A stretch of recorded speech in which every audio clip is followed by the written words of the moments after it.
Bonjour à toutes et tous. Aujourd'hui, nous sommes à la 15e pratique et nous allons étudier de cette partie-là à cette partie-là. Et pour cette pratique, je vais d'abord commencer par l'épellation et ensuite nous nous intéresserons aux particules grammaticales. Allons-y. Ragatagayatagalagel saratatsasase randatanamasanam geltsenam katakagigukesaki samatamata me pa lamalam tashakyoto lamto au kayata kadrembokera ker tashakyotola tsel kayatakagigoki lakalak ladembolena len lak len yagigoyena yin nanarono shadremboche sache pa anaro shebao. Nous voyons ici la première particule qui est une particule ergative et cette particule marque ce qui précède, en l'occurrence ici galtsenam.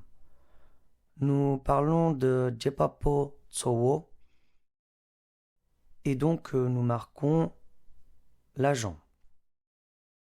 La particule suivante est la particule oblique, to, qui marque le mot lam. Lam-tu signifie sur le chemin et tu, en grammaire classique, est le lesujawa. Il marque l'objet vers lequel l'action se produit. La particule suivante est ce qui s'appelle le génitif. Le génitif fait le lien entre un déterminant et un déterminé.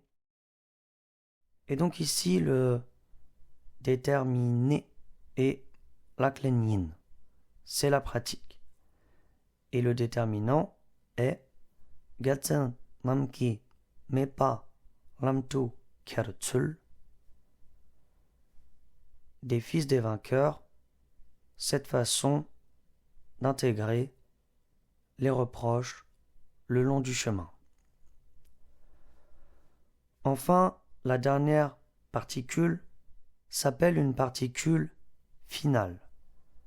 En grammaire classique, on parle de zoktik.